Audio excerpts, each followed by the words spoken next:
I'm Leanne Panetta. Thank you very much, Andrea Mitchell. We appreciate it. And we want to bring in now Congressman Joe Sestak, of course, Democrat from Pennsylvania. He sits on the Armed Services Committee. Congressman, thank you so much for joining us. Good to be here, Nora. Thanks. Let me ask you, one of the Republicans in the House, Congressman Steve King, is actually calling on House Speaker Nancy Pelosi to resign. So is Rush Limbaugh. Let's just listen to that. Sure. Will Nancy Pelosi resign as Speaker of the House? That's the test. Come on now, we've had 2 men resign as Speaker, maybe even 3.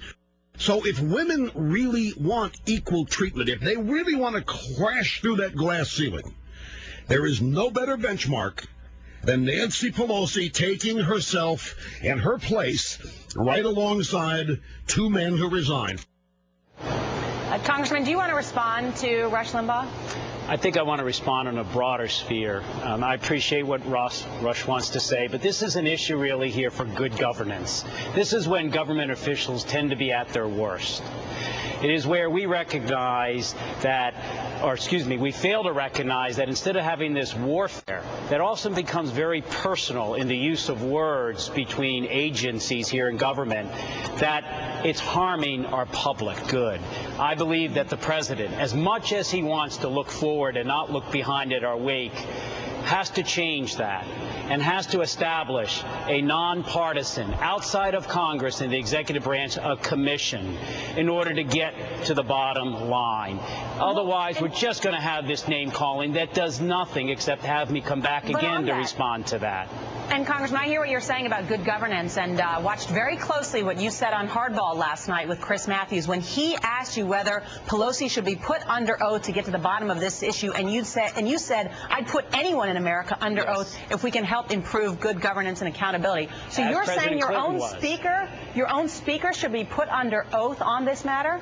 She is the nation's speaker. She's not the leader of the Democratic caucus. She's the Speaker of the House. And she is responsible to 700,000 constituents in San Francisco, as I am to 700,000 constituents in my district. I'm not pushing for one way or the other, but I know this, that unless we have an assessment of what went wrong, when the church committee said we are to establish, after 1975, an intelligence committee in the House and one in the Senate to make sure that the oversight of CIA is done correctly, something, people are saying, didn't go right. Otherwise, if we don't have immunity given to individuals to find out what happened, we'll never be able to move on and work for the betterance of our citizens. Otherwise, it's just going to be rushed. Just commenting from out there in right field and someone from left field. Honest. Nora, the president has to accept that we've got to hold up a mirror to ourselves, look into it and say we're better than this and this is how to fix it. Well, let me just read to you what Dan Ball wrote in the Washington Post today about whether Speaker Pelosi was either calculated or reckless. He writes this, quote, Pelosi's performance in the Capitol was either a calculated escalation of a long-running feud with the Bush administration or a reckless act by a politician whose word had been called into question. Perhaps it was both.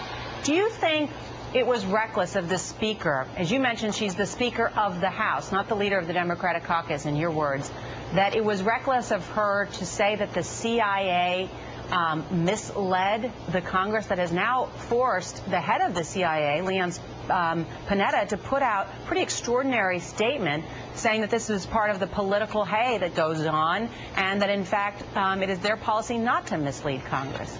I've been in a similar, although not as tough a situation as the Madam Speaker. But yes, I wish that words that tend to personalize something would not be used. Does she believe, and understandably probably correctly, that maybe the briefing wasn't fully laying out the details? Yes. But how do we get to the bottom of that, Nora? We don't get to the bottom of that unless we have transparency both by an individual and by an institution. And you're not going to get that in our Congress. It's broken with the Hatfields and the McCoys in partisanship. Establish an outside commission of retired judges and all, and look into this from the executive branch to the Congress to see how can we fix it. How else are we going to resolve this issue? I don't know. It's not resolved on the airwaves, I believe. Democratic Congressman Joe Sestak, thank you so much for joining us. We appreciate it. And it is a